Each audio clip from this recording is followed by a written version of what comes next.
So good evening and welcome back everyone. Good evening. A dynamic panel discussion awaits covering a spectrum of crucial themes, namely interreligious dialogue, ecology and mission to the peripheries. We have three renowned speakers who will be our panelists, promising this assembly a thought-provoking exploration of essential facets shaping our world. Guiding this discourse will be the esteemed Reverend Dr. Varaprasad SDS, whose moderation will ensure a vibrant and insightful exchange. Indeed, I am honored to introduce Reverend Dr. Gujjala Vyakula Varaprasad Rao SDS, a religious priest of Society of Divine Savior, namely Salvatorians. Born on July 21, 1970 in Salur, Andhra Pradesh, India, Father Varaprasad Rao has dedicated his life to spiritual service and academic pursuits. Father Varaprasad's journey in education is marked by notable achievements. He earned a Bachelor of Arts in English from Osmania University, Hyderabad in 1990, and his commitment to knowledge continued with a Bachelor of Education from St. Mary's College of Teacher Education, Shillong, where he earned the distinction of being the 5th rank holder in the state under NEHU, N-E-H-U. Subsequently, he pursued a Master's in Christian Studies at Chennai University in 2006 and a licentiate in Missiology at Sacred Heart Theological College, Shillong in 2008, affiliated to Salesianum, Rome. Father Varaprasad's academic journey reached its pinnacle with a doctorate in missiology from the University of Santo Tomas, Manila, Philippines, spanning years 2017 to 2021. In his extensive career, Father Varaprasad has served in various capacities, reflecting his diverse talents and unwavering dedication. He has undertaken significant responsibilities in India as Rector of Philosophy and Theology in Shillong and Principal of Christ Jyoti College in Nagaon and Ding, Assam. Father Varaprasad's international exposure includes serving as the Rector of Mother of the Savior Theology House in New Manila, Philippines from 2016 to 2022. Currently, Father Varaprasad assumes the role of local superior of the Bangalore Community Carmelarum, Bangalore from August 2022. His leadership and contributions continue to leave an indelible mark on the Salvatorian community and the wider religious and academic spheres. Please join me in extending a warm welcome to Father Gujjala Vyakula Varaprasad Rao to moderate this session. Over to you, Father.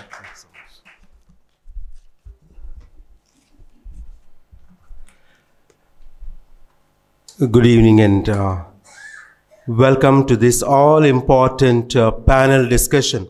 We have three panelists here, and on my right, all three of them are laypersons, and next to my right is a religious priest. I'm sure when I read their biodata, you will come to know they have a vast experience and rich expertise in their own veteran fields. In the field of interreligious dialogue, in the field of ecology, and in the field of mission in the peripheries. May I have the honor to introduce Father Olwin Norona, Capuchin priest. Father Olwin Norona, Capuchin, currently designated in Varanasi as a full-time preacher and animator. He hails from South Kannada district of Karnataka and is a member of St. Fidelis province, Lucknow. He spent entire priesthood until very recently in the formation of seminarians, including as Rector of Theology students and visiting professor at St. Albert's College, Ranchi. He has under his belt 17 years of rich experience as rector, formator, preacher, professor, teacher, animator, counselor, therapist, and guide. His retreats and workshops for priests, nuns, formies, formators, seminarians, teachers, and students across India are well received. He holds a diploma in counseling and psychotherapy from Anugraha Dindigal. He earned his master's degree in contextual theology from St. Albert's College, Ranchi. He pursued his MSc in counseling and psychotherapy from Madurai Kamaraj University, Tamil Nadu. He is a proud alumnus of St. Peter's Institute, securing his licentiate in missiology just last year. He will be speaking to us or sharing his experience in interreligious dialogue. It is over to you, Father Olvin. Father Olvin will be given 15 minutes for his, sharing.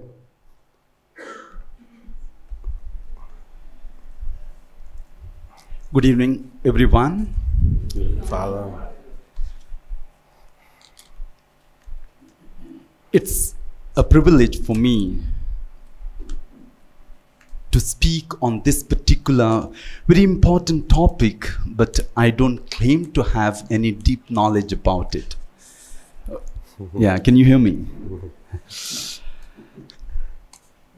Since 2013, the Pontiff has appeared to be unambiguously committed to finding an alternative pathway to the much publicized clash of civilizations, which in the last few decades has been visibly playing out, particularly in Christian-Muslim relationships.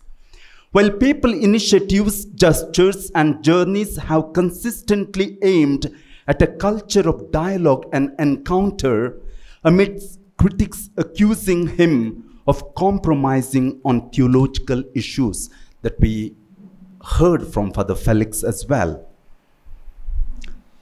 To the critics, the Holy Father has this to say in the very words of Holy Father Pope Francis, who in fact lives out the Vatican II teachings of the Church. He says to the critics, "These are strong reactionary attitudes of those who do not understand the evolution in the understanding of matters of faith and morals."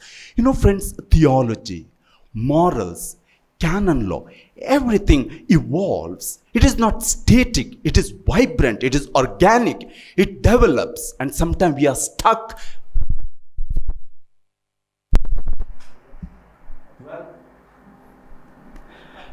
Yeah, mic got stuck. 12th century jargons or the previous jargons. Friends, to be frank with you, I do not stand a chance to deliberate on an issue like interreligious dialogue. It is too delicate, it is too tedious, and it is too much for me as a novice to discuss this. You have heard already the stalwarts like Father Felix Wilfred, Bishop Dabre, we had Vincent Shaker, we have Victor Edwin. They have spoken. My pain here is just to summarize, pull together what they have said. And I would like to put the whole thing into 5 areas. 5 areas where we can do interreligious dialogue. I call them 5 pillars of interreligious dialogue. And I will give you first a little background to each pillar, and then I give you a short, my own personal reflection. The first pillar or the first front on which we can have religious dialogue is, as the Holy Father himself says, praying together to the one merciful God. Now this is the Vatican II expression. In Lumen Gentium chapter number 16, you find this expression. To the one merciful God, togetherness in spirituality. Stepping into a small red prayer rug, Pope Francis folded his hands and bowed his head. He was visiting a mosque in the war-torn Central African Republic in 2015 and wanted to take a moment to pray in silence. The year before, in a visit to the famed Blue Mosque in Istanbul, Turkey, the Pope asked the city's Grand Mufti to pray for him. And in a later trip to Bangladesh, at an interreligious gathering, Pope Francis asked a Muslim individual, a Rohingya refugee, from Myanmar to offer up a prayer on behalf of the group. Later, the Pope said that particular encounter moment brought him to tears. Who can forget Pope's most affectionate hugs and kisses? If you have seen Pope at the Wailing Wall, the way he hugs and kisses a Muslim cleric and a Jewish leader, it's really moved thousands across the world to tears, dear friends. You know, Pope Francis has put into practice the Church's teaching affirmed in the Second Vatican Council and echoed in the Catechism that Muslims and Jews together with us adore one merciful God, LG 16. Friends, though there are certainly doctrinal differences between what Christians and Muslims or Jews or Hindus believe, profess about God, this does not prevent us from acknowledging the similarities we do have or from encountering together in praise and petition our common God. Francis is not the first Pope to make statements or take actions like these. St. John Paul II and Benedict XVI have also prayed publicly with Muslims and Jews in different capacities. In doing so, they all signaled that our prayers are directed to the same merciful God, whom Catholics also strive to serve.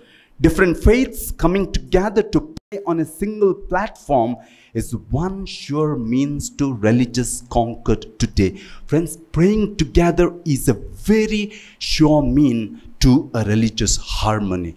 We have a lot of reservations, we have a lot of resistance to this, but praying together does not mean that we approve each other's doctrines. No, they may be different, but we can always come together on the same platform, on the same stage to pray together. John Paul II did it so often, praying for peace in Assisi. Pope Benedict XVI did it, and Pope Francis, of course, does it every year, every now and then, and we don't learn.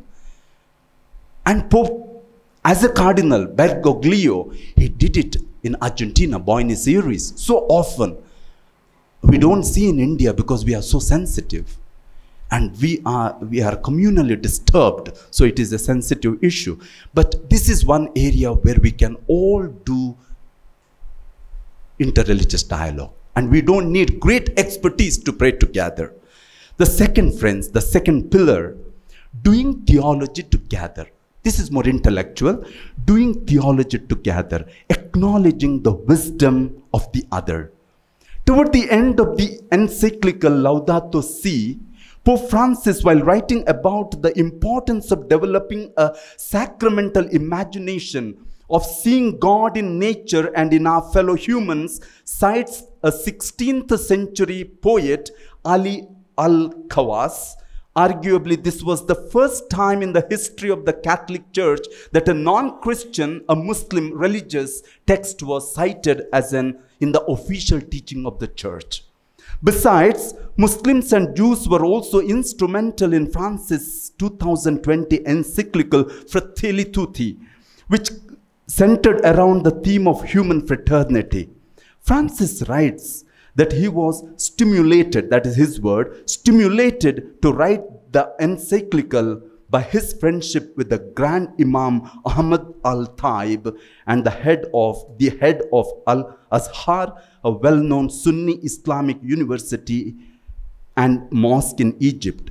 Imam al-Taib's colleague, Mahmoud Abel Salem, then participated in the encyclicals former released in the public. As America's Vatican correspondent, Gerard O'Connell says, it was unprecedented for a Muslim to inspire an encyclical and for a Muslim to take part in presenting it to the world.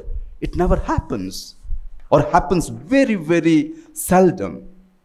In an earlier unparalleled move, Pope Francis worked with Imam al-Taib to co-author the famed 2019 document. We heard about it, friends. Now, In this document, the Pope and Imam drew on their many shared theological and moral convictions to call for concrete actions for justice and peace. Cardinal Michael L. Fitzgerald, a leader in Catholic-Muslim relations, said it well. They were all doing theology together. They were doing theology together. Friends, dialogue also doing theology and theologizing together. At least some of us sitting here can turn suspicious at this. You know, immediately when we see theologizing together or doing theology together, immediately a suspicion comes. Are we compromising on our theological concepts or principles? Or are we playing or tampering with the deposit of faith? Are we trying to have an eclectic or synthetic theology? No, the Holy Father says, dialogue does not mean giving up your identity as a Christian. On the contrary, true openness means remaining firm in one's deepest convictions and therefore being open to understanding others. Are we the front runners in the church's mission endeavor at home with Pope's proposals? Dear friends, dialogue does not mean you dilute your convictions. No, you don't have to. We don't have to. We can stand by our convictions. And in fact, for a dialogue, you need to be convinced about your own stand, your own faith, your own commitment to Jesus. Then only we can give Jesus to others. The third pillar, sitting with the saints next door, seeing God, goodness and godliness in the other. You know, saints next door was a beautiful, catchy phrase used by Pope in Christus Vivit, saint next door. During his 2021 trip to Iraq, after meeting the Grand Ayatollah Ali al-Sistani, a Shia cleric, Francis confessed, "This meeting did my soul good. He is a light," he says, the Imam, he's a light. These wise men are everywhere because God's wisdom has been spread all over the world. Francis went on to frame al-Sistani as an everyday saint, the saints next door. For Francis, interfaith encounters are ultimately, this is beautiful, friends, this is beautiful. He says, interfaith encounters are ultimately not about big theological ideas, but rather the real human individual encounters we have every day. For Francis, interfaith dialogue is most fundamentally about sharing our joys and our sorrows. Again, the expression of the Vatican II. There doesn't have to be any larger goal. Being truly present and attentive to the fact that we are created in God's image is all that is required. Friends, life witness is dialogue. Seeing the other as my brother and sister is dialogue. Seeing saints in the other faiths is dialogue. Seeing truth in the other is dialogue. Seeing light in the other religions is dialogue. Have we arrived there yet? Or are we still caught up in the old jargon, extra, ecclesia, nulla, salus? Are we still caught up in that jargon? Or have we moved with the Holy Father Pope Francis? The fourth pillar, defending justice and dignity of all towards human promotion. Kneeling over a basin, friends, we all know, Father Shaker and others have referred to this. Kneeling over a basin, Pope Francis washed a man's feet and wiped them dry with a towel on a Maundy Thursday. He was a Muslim. For Francis, dialogue is humanitarian acts, communal love, fraternity, empathy, mercy. During a decade marked by mass migration of refugees, many of whom are Muslims, Francis has been intent on meeting them in their suffering. You know, many are apprehensive about Pope Francis' openness to the refugees in Vatican and in Italy and Europe. He called on all the European countries to receive refugees, friends. No, that was something apprehensive. Okay. During, Francis has been intent on meeting them in their suffering. His first international trip as Pope was to the Mediterranean island of Lampedusa, where many refugees had landed after harrowing voyages across the sea. In 2016, Pope personally helped resettle 3 Syrian Muslim refugee families in the Vatican City. When it comes to condemning religious bigotry and persecution, Pope Francis displays a moral consistency. Just as he speaks up for Christians facing persecution, he also advocates on behalf of Muslims in the face of Islamophobia. No, the Holy Father is clean on this. And Jews in the face of anti-Semitism. In the June 2015 dialogue in the Vatican between Buddhists and Catholic religious and social leaders, Pope spoke in favor of Buddhists and Catholics working together to address social problems. Friends, this is my small reflection. Religions do incredible humanitarian work and labor greatly for justice and peace. But how often do we do it together? We don't come together on humanitarian basis also. How often do we reach out to people of other faiths in their crisis? You know, in India, when the church is attacked, we are all up in arms, but we seldom see our leaders speaking when other faiths, other castes, other cultures, traditions are attacked. It doesn't happen. And it doesn't happen even to the church itself. We hardly speak for church itself. There's no dialogue happening in the country as a whole. And the last one, dear friends, resisting stereotypes and prejudices. This is extremely important. Resisting stereotypes and prejudices. No one-upmanship or have-it-all attitude, I know it all attitude. Pope Francis has repeatedly called on Western countries to set aside anti-Muslim or anti-Semitic propaganda. It's happening every day. And our media, you know, you see the TV media, it's full of Islamophobia and sometimes anti-Semitism. For example, in 2016 press conference, Francis urged his audience to resist the tendency to reduce the causes of violence committed by Muslims to religion. It's not fair to identify Islam with violence. It's not fair, it's not true, he said, pointing out that when those of other religions, including Christians, commit violence, it is not typically attributed to their religious identity. Muslims are not terrorists. There is terrorism in Muslim as much there is terrorism in any other faiths. Over a decade ago, in 2011 book on Heaven and on Earth that records the conversation with the Rabbi Abraham Skoroka, then Cardinal Bergoglio had these remarkable words to say. I end with this. Dialogue is born from an attitude of respect for the other person, from a conviction that the other person has something good to say. It assumes that there is room in the heart for the person's point of view, opinion, and proposal. Dialogue entails a cordial reception, not a prior condemnation. To dialogue, it is necessary to know how to lower our defenses, open the doors of our house, and offer human warmth.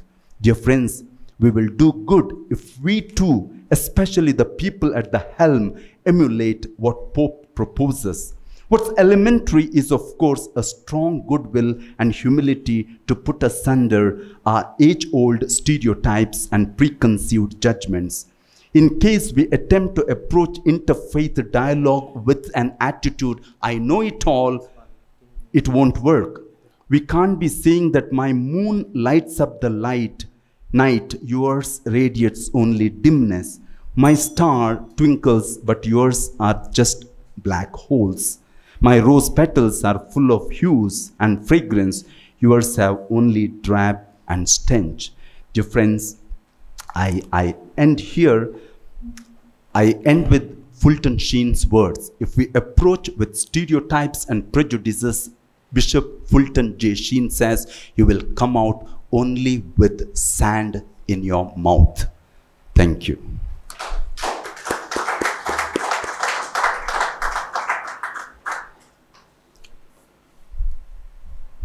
Thank you, Father Alvin, for your sharing on interreligious dialogue. Father has beautifully described about the 5 pillars of IRD, interreligious dialogue: praying together to one merciful God, doing theology together, acknowledging the wisdom of the other, and sitting next to saint's door. That is how religious indifference or religious human indifference can arise, where we share joys and sorrows, keeping the God's image as the center. Fourthly, defending justice and dignity. He has a beautiful quotation about Pope Francis, where he went and washed the feet of a Muslim man during a Thursday meal, during the Good Thursday, Holy Thursday celebration. And lastly, resisting the stereotype prejudices. With all his expertise and knowledge, Father Alvin has presented from his point of view an interreligious dialogue. In the name of everyone gathered here, please give him a round of applause. Thank you. Now we move on to the second panelist who will be speaking to us on ecology. He is Dr. Melchius Gabriel, Associate Professor and former Dean of St. Joseph's College, Tiruchirappalli, Tamil Nadu. He was Deputy Principal, Ayala College, Chennai. He was also Dean in St. Joseph's College, Head Biotechnology, St. Joseph's, and Director, Community Service at St. Joseph's. He published U.S. International Edition of the Maiden Book, Biodiversity and Conservation, in 2001. He deposited 52 gene sequences with General Bank, USA. The sequences are accessed by scientists all over the world, acknowledging St. Joseph's. Internationalized Community Service, led international youth exchange teams from Singapore and Malaysia. GATE passed 1985, gold medals for merit in masters and distinction in Master of Philosophy.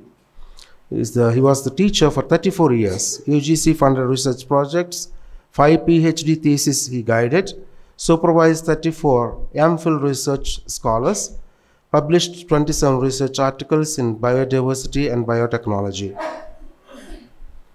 May I now welcome Dr. Melchius Gabriel to speak to us on ecology. Sir, you'll be given 15 minutes. Please stick on to the time. Thank you. Thank you, Father, for the nice introduction. I am given a title about which the world is in trouble for the past 150 years. And I am asked to abstract the events of the 150 years into 15 minutes. And therefore, I thought I will draw some visuals and numbers. They speak for themselves. How did we land here? And I want to quote the 2 encyclicals. Those of you who have read those encyclicals will understand some subtlety in that.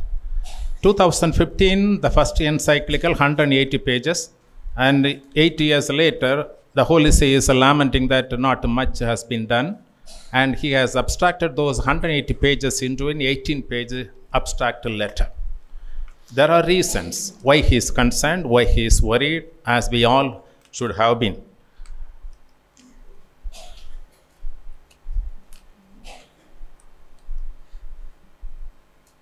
Yes. And I have drawn some of the information. The basis of my discussion is about the encyclicals, and I have drawn some data from these international agencies, the World Bank, the World Resources Institute, the World Wide Fund, the IPCC, and the NASA. Please change, yes. Yes. And this is the data that is given by NASA this year. What I want you to look at is, please follow the light.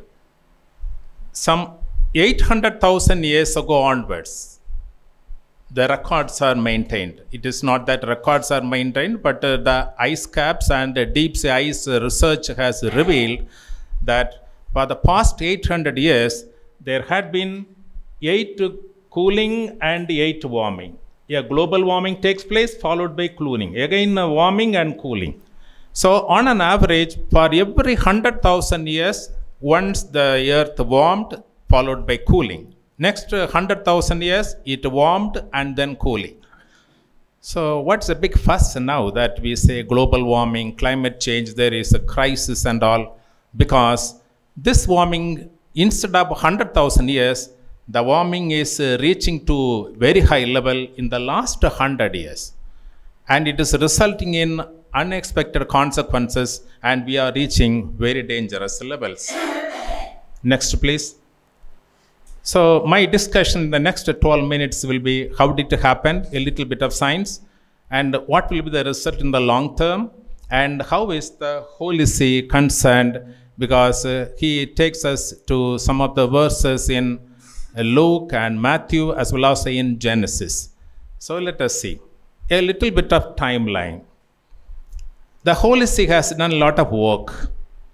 All the accredited ambassadors to the Vatican were called in 2013, and to them he spoke about protecting our environment. Then in 2014, the United Nations conducted a climate summit in New York, where his emissary, the Secretary of State, attended. Then 2015, he releases the first encyclical on climate change.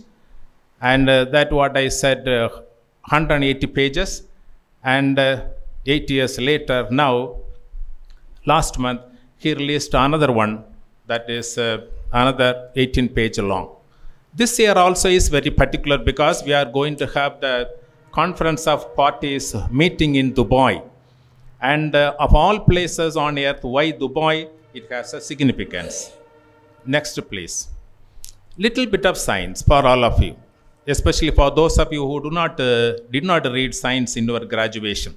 There is a physical earth science phenomenon called the surface albedo. Let us imagine some 500 years ago, when the atmosphere was clean, all the mountain tops were covered by ice peaks and the glaciers were full. The Arctic and Antarctic were simply covered by white snowy surface, and the whole universe receives energy in the form of heat and light through the solar rays, solar system.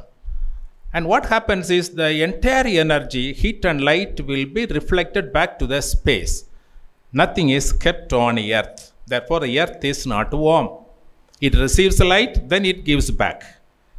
Then what happens next is that from the industrial age onwards, that is the 19th century, we started generating electricity in any means possible, chiefly by burning the fossil fuel, coal and oil, and we generate electricity. Industries were, giving a lot of output.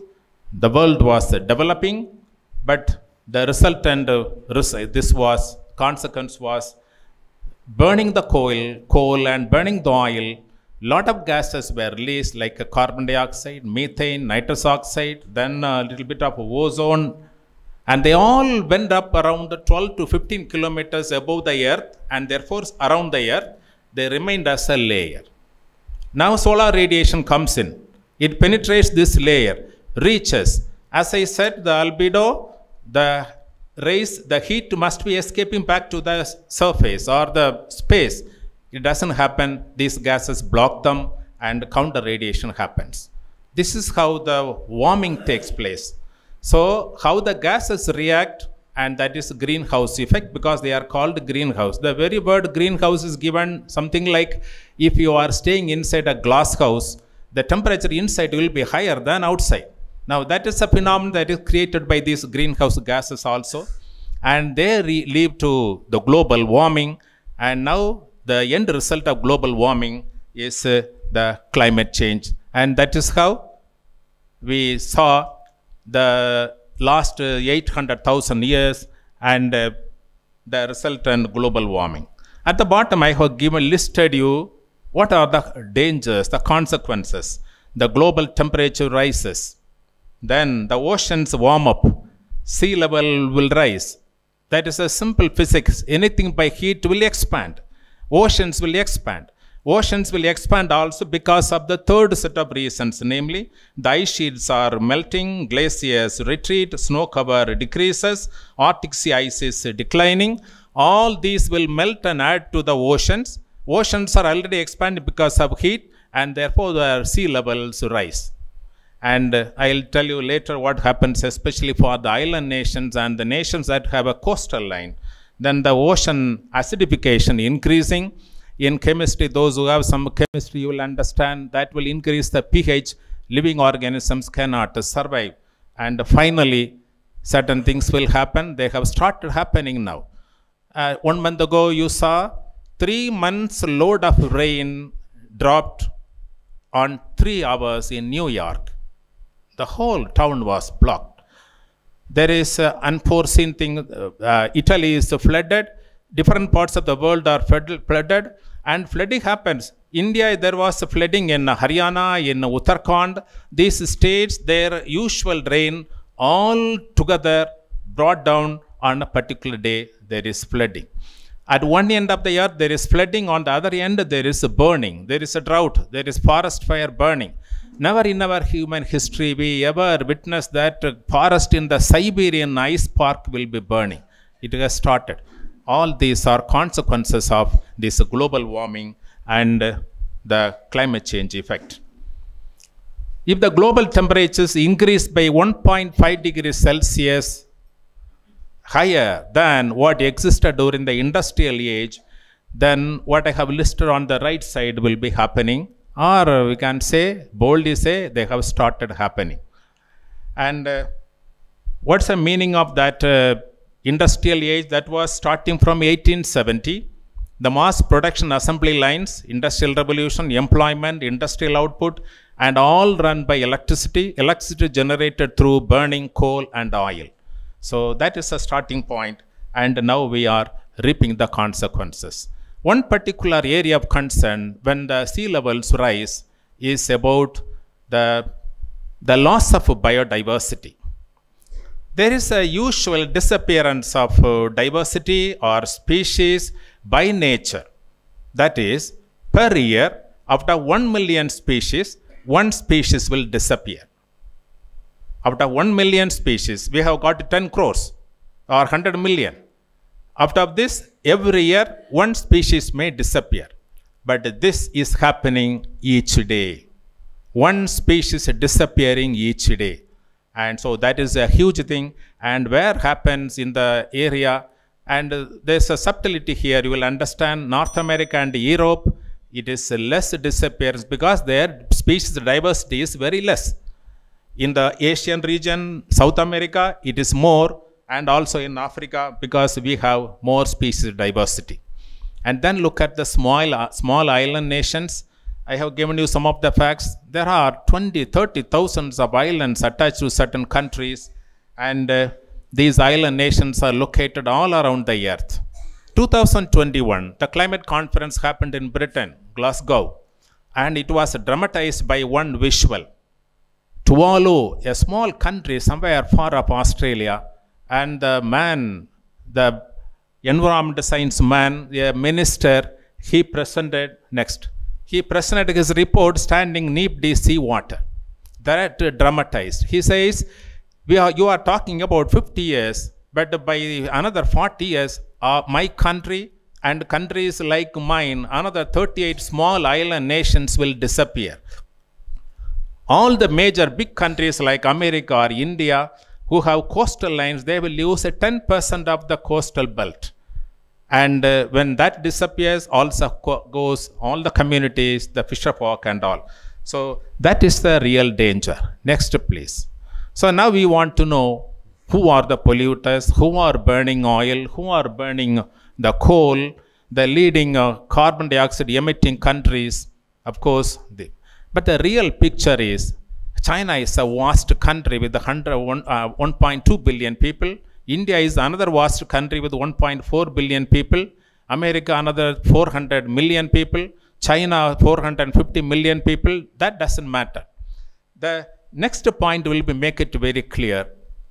Per capita, how much the oil they consume for their luxury, cars, automobiles and all.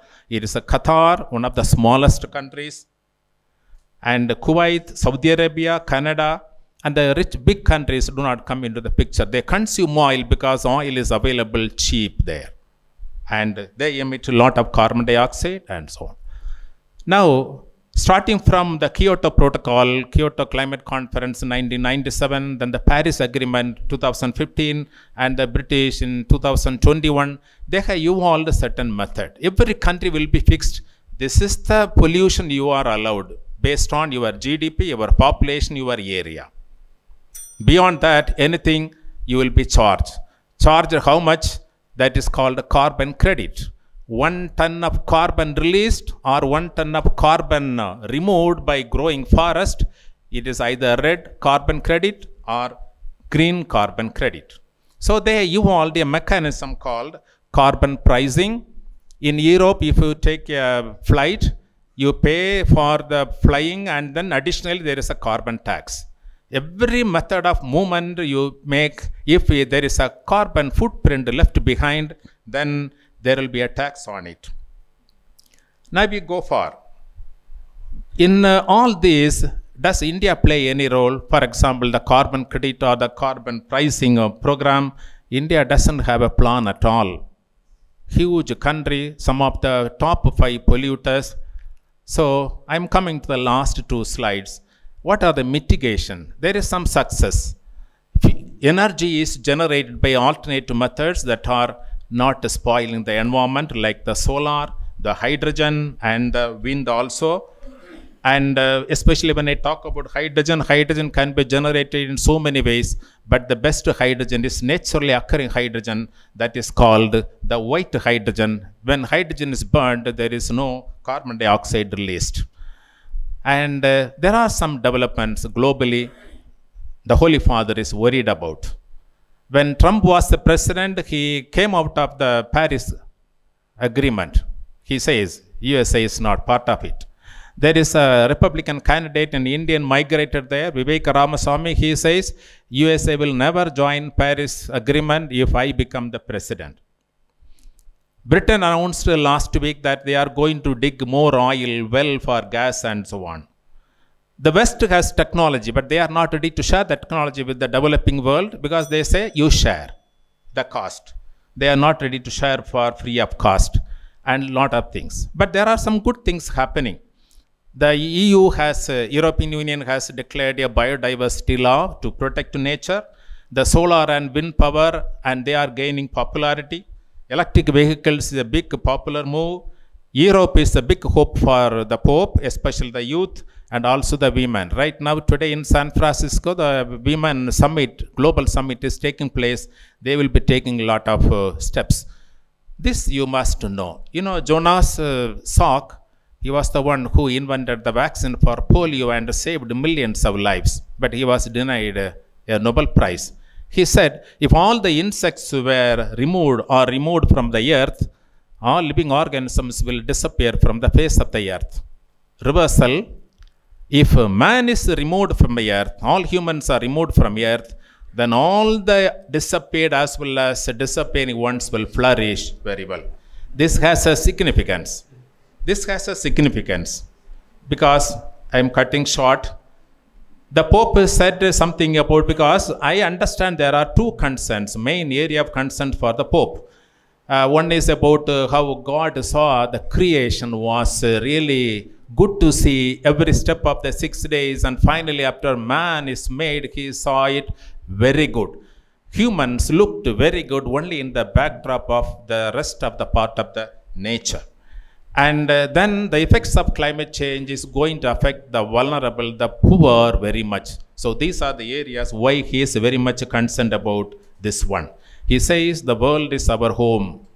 But some of the priests in my parish, they say we live here, prepare ourselves to go to heaven. The kingdom has to come to earth. Pope says that this is our home. That is one point. And if human claims God's job, then they become their own worst enemies. So I go back to what Jonas Salk said. Instead, you just read the blue ones. If all humans are removed, all life forms will come back. You put it reverse. If all life forms have to come back, all humans must be removed.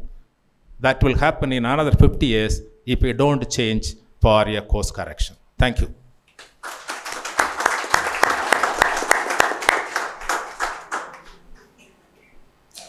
I think you will all agree with me. It was a deep researched paper on global warming, and much of it was scientific in nature, where chemistry and physics was more discussed and elaborated.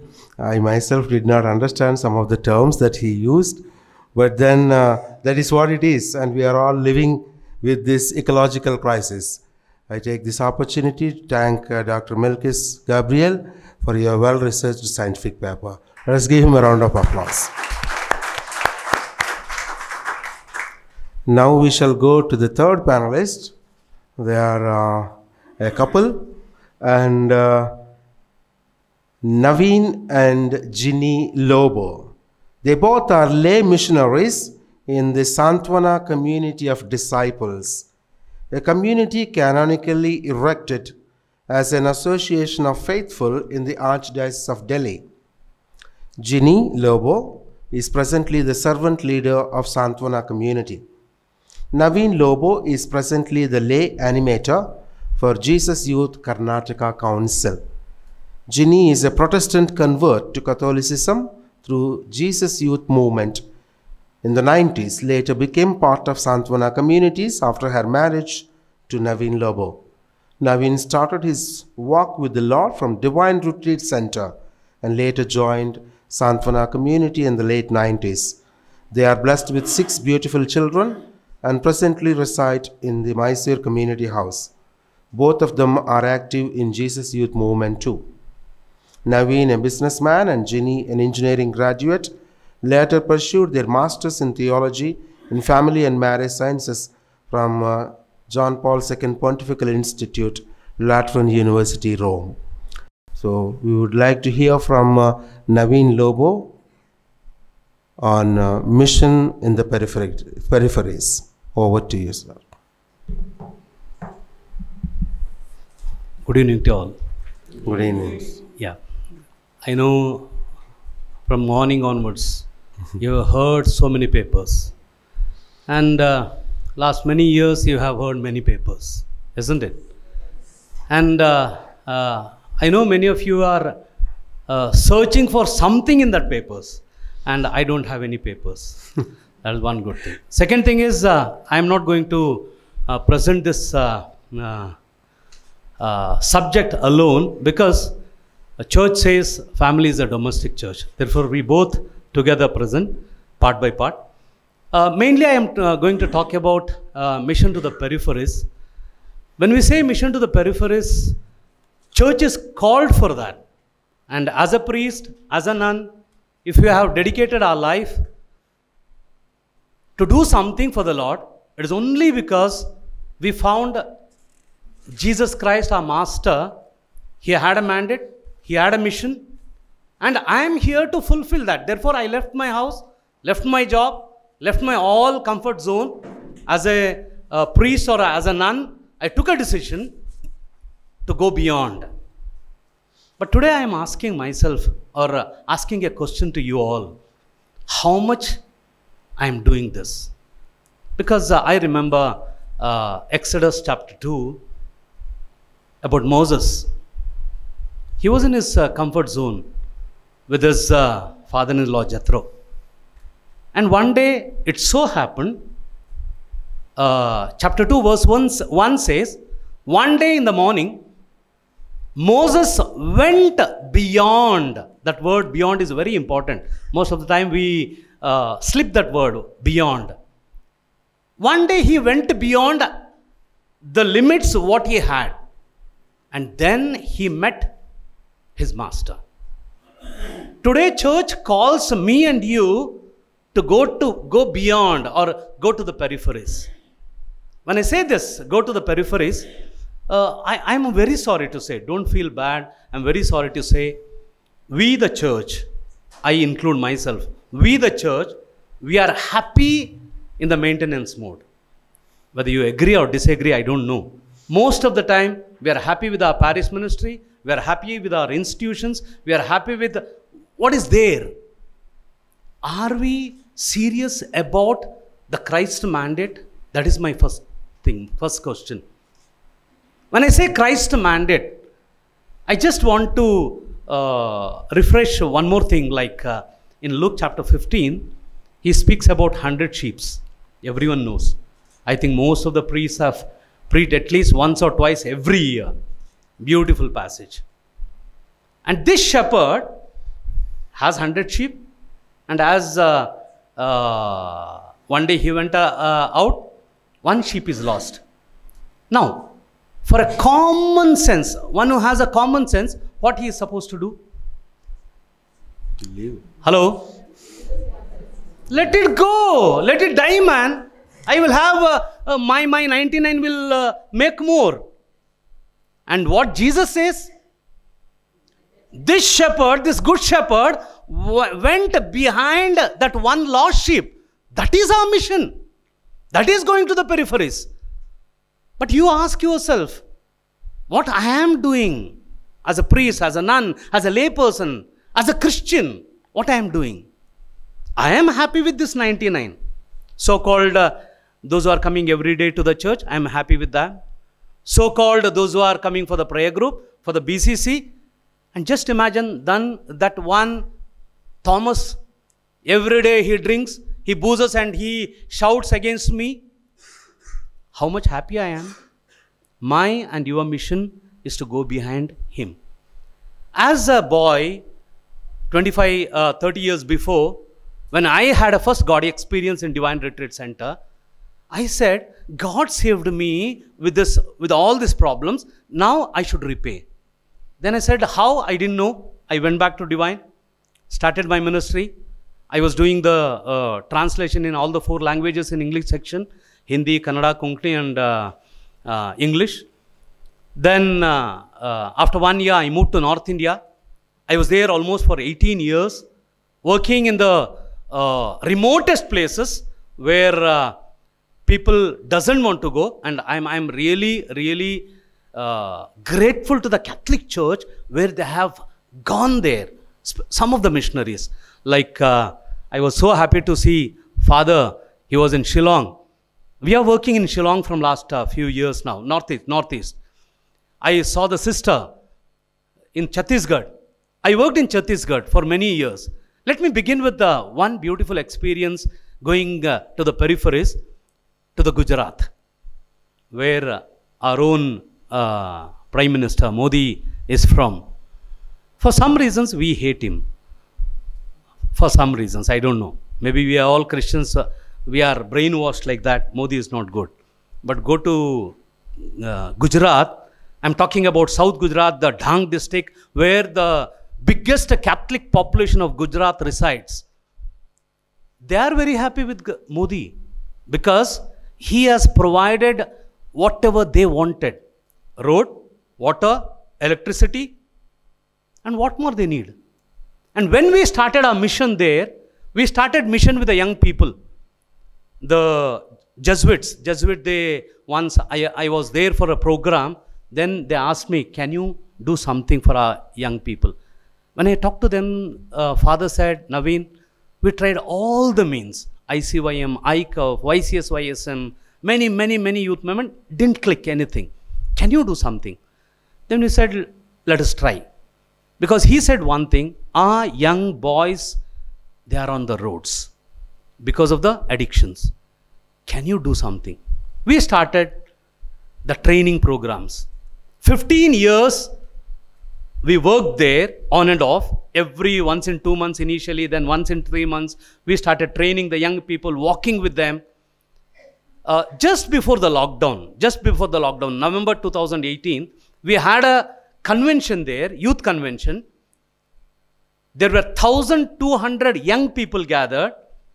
The finances, all the facilities, accommodation, music, whatever it may be, whatever you call, everything was done by that tribal young people whom we trained. Why I say this? Most of the time we feel these young people, they are not in our hands. We cannot, this is a common experience or common quote we say, oh, today's young boys, they are gone case, man. We are working with them and we have seen the result. Whether it is in South Gujarat, whether it is in Rajasthan, whether it is Chhattisgarh, whether it is in Punjab, Jammu Kashmir, or Northeast, or in Kerala, where in Karnataka. The only thing is, am I able to go out or go beyond of my comfortable zone? That is the first thing. That is what Jesus called us to do. The first thing is our youth mission. Wherever there is youth, like Salesians, they say, if you are youth, that is enough for me to love you. We took up that as a motto. Wherever there are youth, we try to go and walk with them. Walk with them. This is one thing. And what we do for this, and as you heard a few years before, 6 years before, me and Ginny, we did our masters in family and marriage sciences. Then we understood there is a huge need to cater the young families. Anyone knows the divorce rate in Catholic Church? I'm talking about Catholic Church. Divorce rate. Any idea? India. Forget about abroad. Make it easy. To make it easy, anyone knows which is the capital of divorce in India? No, sorry. It is in Kerala. You know which is the place? Few years before it was Kottayam, now it is transferred to Ernakulam. And you know, the statistics says around 60% of the marriages, they go for the divorce. 60% Christian marriages. You may say it may be wrong, but the statistics say so. Why so? Because we have not catered the peripheries. Those who are struggling, those who are weak, those who are in need. We are happy with our own institution. We are happy with our own maintenance mode. Today our call, especially I love Pope Francis because he says, go out from your churches. That is our call. For this, a few things we have done. I will say what we do, few things which you can think about. The first one thing is Santwana, our community called as Santwana, whichever we, the ministries, we add the name Santwana because we want to know this is our ministry. The first thing is we call Santwana Sahara. We started in Delhi. It is teaching the migrant community in Delhi, the children, rack pickers, the children on the railway platform. Initially we started, but we stopped. Mainly we are teaching the rack pickers and all. We are taking care of more than 500 children every year, training them, educating them. That is Santwana Sahara. Second one is Santwana Mitra. That Ginny will talk about Santwana Mitra. Before that, I'll end two more ministries. One more ministry we started in the COVID time, Santwana Swada. When the COVID hit India, there was no hotels, food was not available, and we were all safe. And one day we went out as a bystander for a patient in the COVID hospital. We didn't get a tea. Then we thought about why can't we feed these people, those who are standing outside. In 2020, February, we started this, and today we are feeding every day 300 people in the care hospital, the outskirts, every day, literally every day.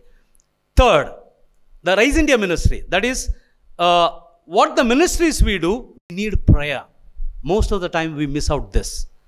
Therefore, we have a ministry called Rise India, that is praying for India, because we blame the political parties, we blame this, that, fellows, but how much we pray for them, pray for their conversion. Therefore, wherever we are, we have the adoration centers. Most of the time we try to have 12 hours of adoration. Mysore community, we have 12 hours of adoration. Kerala community, we have 12 hours of adoration. Faridabad community, we have 12 hours of adoration. We do round-the-clock adoration sometimes. Prayer without prayer, whatever we do, there is no much difference between me and Modi. Because he also does. If I am a Catholic, I should back up my ministry with a prayer. Therefore, we give push to the prayer. Then the last ministry about the Santwana Mitra, this is entirely a different idea about evangelization. Ginny is heading that. Ma'am, you will get only 4 minutes. Yeah, I'll finish before that. Yeah. Yes. Yeah. When we are talking about human beings, when we did our studies in theology, I was interested in because I was having adolescent children, so I was interested in the psychology. And I came to know that there is a hierarchy in the way we are built up. We always talk about body, mind and soul. There is a hierarchy. We start with body, then mind and then soul. Sometimes we miss out this. We are more interested in soul and the bodily part. We are interested in the intellectual part, but we mainly miss out on the emotional part. In the present world, if you see, we have problems everywhere. Teenagers have problems. Parents have problem, families have problem, religious vocations have problem. Everywhere we find problem. The main problems come from the childhood. And I am aware that we all are aware of it. It's not that we don't know about it. But then there is no action taken on what to be done with this emotional awareness. So in Santhana Mitra, we are developing modules to give awareness to people. So we have come out with books for graduate students on value education department. So we are on the development of the books. The first 3 books, first year, second year, third year student manuals are the first year book is on the illustration mode and graphic designing. The second book will finish. So by next June, we'll have all the students manuals coming out to help the youth to prepare for emotional well-being, to know how to handle their life.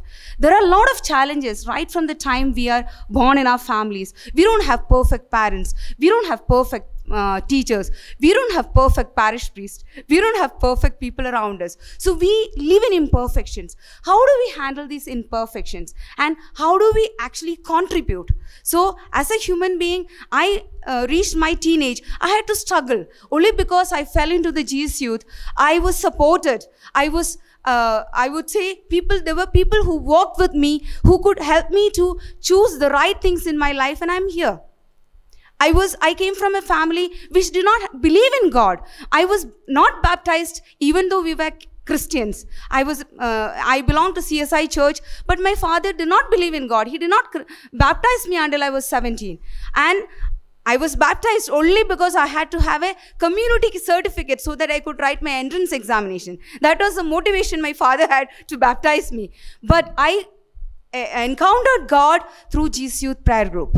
We need people to actually walk with us. We need to start walking with others, and we need to equip our generations. It's not that a few religious people sitting here or committed people like us can do that job. No, we need to get into the peripheries, equip everybody. So we are thinking of rolling out this in the whole of the country. We are starting with St. Anthony's College in Shillong. So this is about emotional, helping people to help themselves.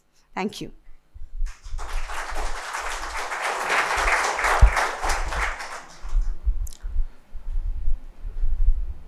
Now we are all aware how Jesus Youth Movement can change people. And I think here is the right example of here Naveen and Ginny, how in their own life Jesus played a vital part to go to the mission peripheries, to move from comfort zone, and their own practical experience sheds light on this. And we were really glad to hear your personal experience and conversion, especially to Catholicism, and we admire your work and missionary commitment. In the name of everyone gathered here, let us give them a round of applause to Naveen and Ginny Lobo.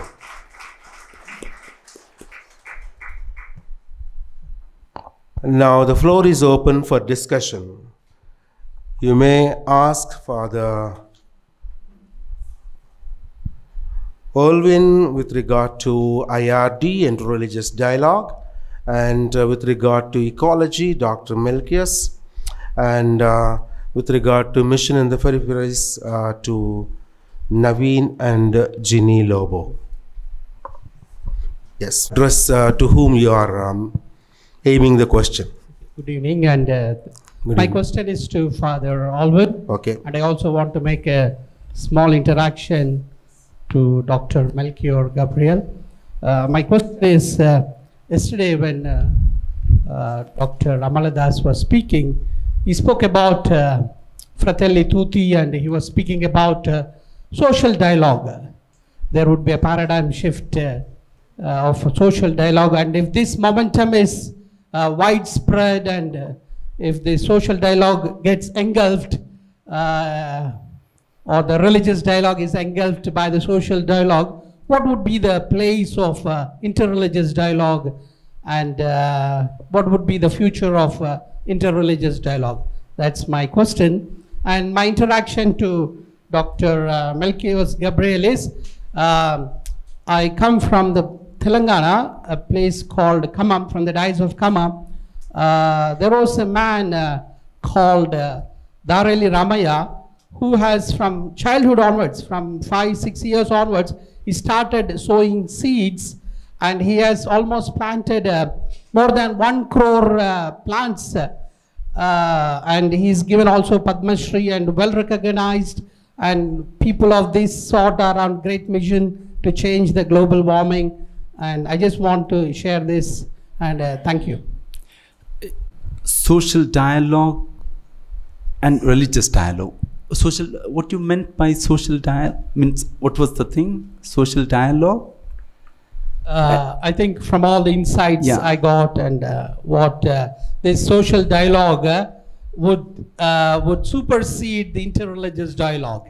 So yeah, what would be the future of interreligious dialogue? Yes. Social dialogue does not supersede interreligious dialogue. It's only one of the facets of interreligious dialogue. The Holy Father often speaks about social dialogue as a launching pad, as a propelling ground for the interreligious dialogue. Sharing of faith, sharing of spirituality, sharing of God experience, prayer experience, and doctrinal principles is important for dialogue, but we can't straight begin with at that. And as we studied also, dialogue at doctrinal level, dialogue at dogmatic level needs lot of expertise, but dialogue at social level, at humanitarian level, at human promotion does not need that expertise, I think. And another important thing, life dialogue. Every day we dialogue with every people, and our professor asked us a question, the same question if I have to raise. Now, how many of us, actually speaking, as Mr. spoke in Gujarat, how many of us gathered here, actually speaking, had violent relationship with the people of other faith, or we had resentful relationship with people of other faith? I think very few. We have not personally encountered such phenomena. We all lived and we all grew up among people with wonderful rapport. Therefore, that is the human dialogue, social dialogue, humanitarian dialogue, human promotion we need to push forward. And that will gradually lead to, of course, at a bigger level, interreligious dialogue. So we don't what you call, allow social dialogue or human dialogue to supersede interfaith dialogue. Thank you, sir, for the reference about that guy Ramaya.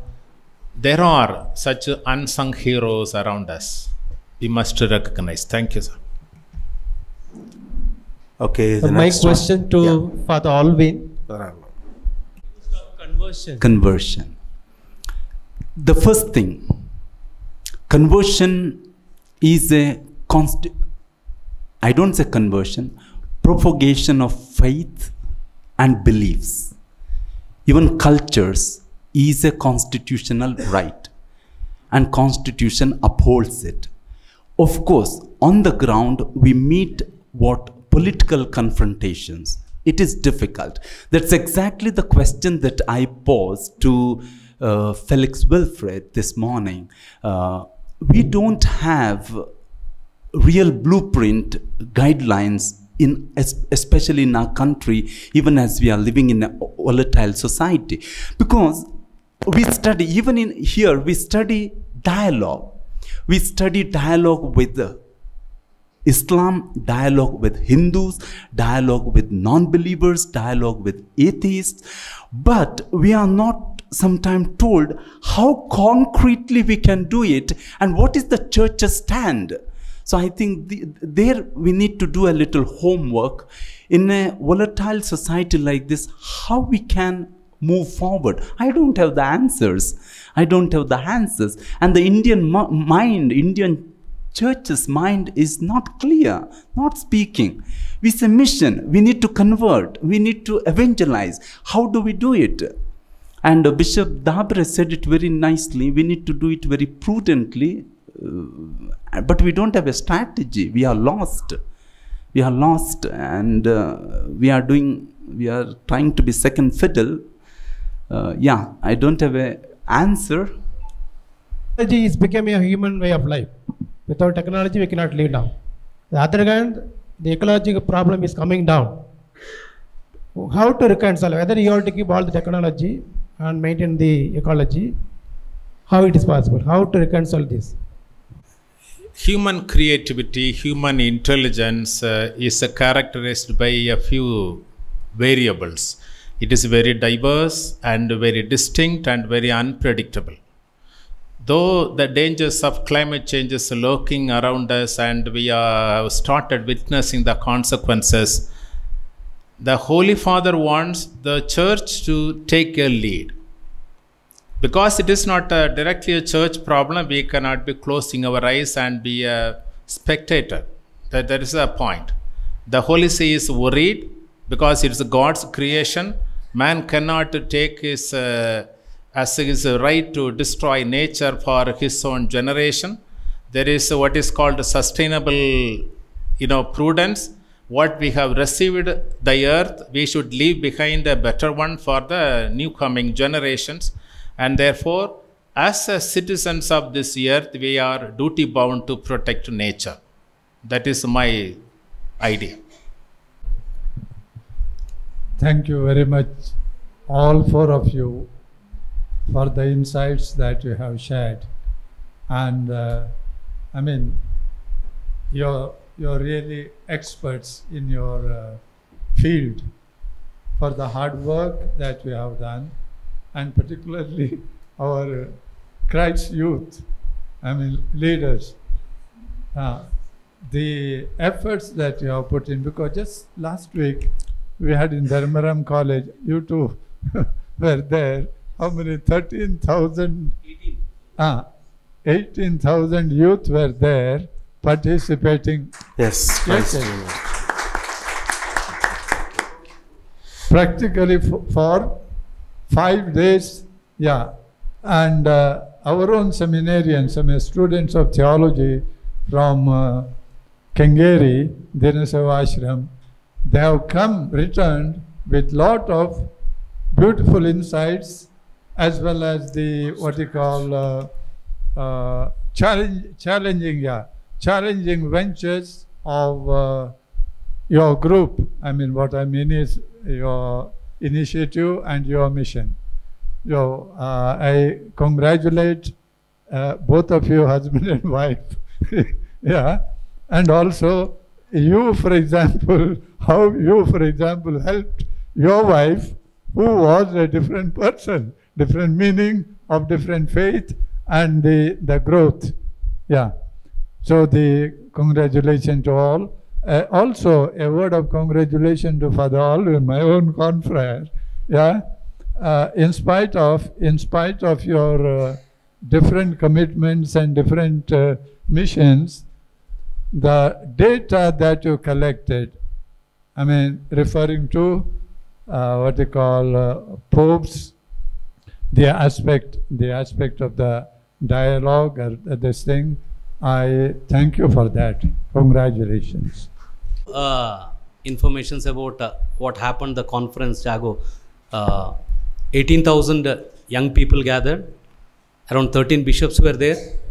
Around 4,000 priests were there. 400 priests were there. Around 400 to 500 nuns were there. And you may think, what is the big deal in that? we the church, we are able to do that. One thing you should know, that it was done by the young people. The funding, the whole funds, not even a single penny taken from any congregation or any diocese. The expense came around 3.8 crore, and the food was prepared by the young people. They were Jesus Youth boys and girls. They committed themselves. Around 1,000 young boys and girls, 24/7, they were in the kitchen. They didn't go to the stage. They said, this is my mission. And there were 4 adoration centers, 24/7. Few hundred young boys and girls sat around the clock, prayed for them. And almost like 400 buses were running around to take these children to the accommodation. And the beauty is, not even a single casualty happened, not even single problem happened. It is not because Jesus Youth or we did the great. It is only because, once again, I want to say is, when they went beyond, everything is possible. Going beyond is very important. Thank you. To congratulate all of you, and I was very happy to listen to science after a long time to Professor Dr. Milkias. So I remembered my graduation studies too. Sir, I would like to ask is, now India is a country emitting carbon dioxide, and there is a global warming where there is no cooling of the earth. But as a church, we are listening so many times about Laudato Si from the time it is come. But as a church, have we taken any action? Or we are just, as our brother and sister said, we listen to many papers and nothing is happening. It's a real disturbance for me also to begin with. The Laudato Si, we say many times seminars are attended. We have a lot of land in institutions, and we are satisfied only maintaining those. Now we said solar and all that is a government projects. But as a church in India, what have we done? Sister, thank you. And as a church, whether the Indian Catholic Church or other denominations have done anything, I am not sure. But what I saw in a few pilgrimage centers, some 40 years ago when I visited, there was a pristine forest, and the center became more and more famous. More and more pilgrimages started arriving, then started staying. And 40 years later, when I went again, the forests are gone. There are concrete blocks of rooms and commercial enterprise. This is what is happening. I saw it in, I can say, there is a place in Tanjore, a place called Pundi. Then what happened in Velangani? Millions of people come in a year, and during the festival, there are 2-3 lakhs of people every night. What an amount of carbon dioxide they are releasing, but have we taken care of? No measure. So these are some isolated incidents. I hope this doesn't happen anywhere else. But whether the Holy See wants to see the church to take an effort, a concerted effort, I am not sure. Both of his encyclicals are, making us aware of the dangers that is lurking around us. Thank you, sister. Yes, sister. Every one of you, but my special appreciation to the couple over there. I know them a little bit. I want to ask you one thing. Here, 120 of us, I think, sitting over here without a husband, the ladies, and men without a wife. None of us have children. Whereas you have 6 children. At the same time, you do all these missions. Whereas we committed people cannot sacrifice even a little bit, or our prayer, everything we have fixed, right? Can you enlighten us how, especially to me, can you enlighten how you manage to do such mission work in spite of having your 6 children? And how do you inspire us by doing that? How can we do more without a husband, without a wife, without children?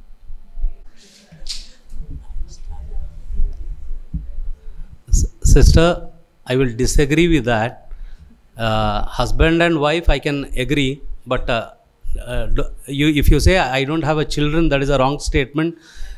Yeah, because my children, they go to the parish every day, morning for the mass and evening to play with the father. They call him father. That means they mean it. And the father says, this is my children. Therefore, you people we have only 6. You have more than 600, 700, every institution. But only the thing is, are you ready to take them as your children? That is a different thing. Okay, fine. 25 years gone by, I joined the community. 19 years, we are full-time into the mission. When I say full-time into the mission means no job for the salary. We full-time work, no salary, nothing. But we live by divine providence. One thing for us very sure, for me, Ginny will talk about what she thinks about as a wife and a mother. For me, if God has called me, if He is my master, if I do my work and He is my master, He should provide. That's all.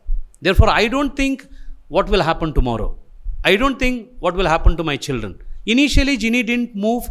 Anyway, she used to take care of the children. I still remember I was sharing with a sister when people asked her, why don't you go for the mission program and all? She said, I have a great mission at home, bringing up 6 missionaries at home. That is what her mission was. Now they are able to take care of themselves. Elder one is 18 and youngest one is 7. They are managing themselves. Therefore, from last 1 year, she is moving with me for the programs. Otherwise, I go like in a month, hardly I will be there at home 8 to 10 days. But Ginny used to take care of the whole house. That is how we do. One thing very sure, clear sister, we took a decision to get out from our comfort zone. Therefore, I was a businessman, left the business, said yes to the Lord. Ginny was an engineer. She was working as an administrator here in Bangalore before marriage. She said, I have a better thing to do. Therefore, it is okay. Therefore, for us, God said, I remember this thing. When Jesus went back, He had faith in His disciples that they will continue His mission. And that is what I see in my life. He has faith in me and I should fulfill. Therefore, I take extra effort. That's all, sister. Ginny. Here I would say, no, you need to respond to the time. There were times when I couldn't move out and do anything, but it's not like doing nothing. It was like helping young missionaries grow well. So I had to spend my time there. There was a point where I found that I can move out and work. So I started moving out. So responding to the time, and as Naveen said, going out of your comfort zone. So probably when I come for a program like this, I travel, I have to go take at least a rest for a day because I had all my 6 children were C-sections. So there are difficulties, but the way you manage, the trust you have in the Lord, and how Lord provides, because we are 3 families together now. So when we come out, I have my mother at home. So that was a blessing. I never thought she'll come from Kerala to another place. Normally Keralites don't no, that was my understanding. In the old days, they would like to be there. But she came home to stay with us because she was getting bored in the ancestral home back in Trivandrum, because only Papa and Mama are there, nothing to do. She used to say, I have to sit in front of the TV, nothing else to do. Here, always children are there, and for your information, we homeschool our children. They don't go to school. That's another challenge. So they are at home. So we have a system of things running. Now my 4th child, who is 13 years old, was taking care of another 7 children, when in my absence at home. So there is a system which has been developed and which has been followed. So nothing goes wrong until 1 o'clock. They have a work, so everything works that well. So yeah.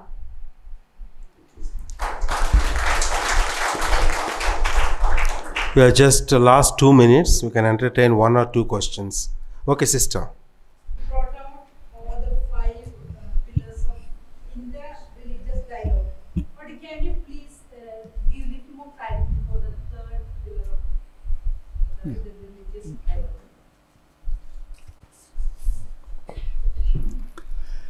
Yeah, sitting with the saints next door. You know, it's an expression in Christus Vivit. The Holy Father is inviting the young people to not to look for saints who are already canonized, because they are too big. Sometimes they are too big, too incredible to emulate. Then he, quoting from, I think, Hebrews chapter 11, he says there, a list of saints next door is spoken by the author. He says, youth, look for saints next door. Maybe a saint in your neighborhood, a saint as the beautiful lady said about mother who came over to take care of the kids. You know, there are saints in your family, maybe your grandmother, maybe a saint, your grandfather, maybe your uncle. No, look for those saints. And in interreligious dialogue, what the Holy Father says, the Holy Father often quotes, unlike the predecessors, often quotes not only from within the church, outside the church, heroes, lay heroes, Muslim heroes, Jewish heroes, and of course from the church. So it is not that we have saints only in the church. We have such incredible people in other religions. They have the truth, they have the grace, they have the light, they have God experience, they are seekers, and they have embraced faith, and they have lived such beautiful. And the one, like for example, the great Sufi saint Rumi, and so many others. We need to also draw lessons from them. We need to draw meaning from them. They have now for example, I listen to Jaggi Vasudev. Now, we may not like certain things. Jaggi Vasudev, he says, I don't belong to Hindus, I don't belong to Muslims. I am a seeker. He says Hinduism is a seekers. It's a religion of seekers, not believers. And he says, I am a seeker. Now, I listen to, for example, that, you know, the Apple Baba, Guru Gaur Das, and these are fantastic people. We can learn from them. These are the saints next door. We need to recognize them. We need to love them. We need to emulate them. We need to call them for our own gatherings and for our dialogue. Those are the saints, not just the Catholic saints. Okay, Father.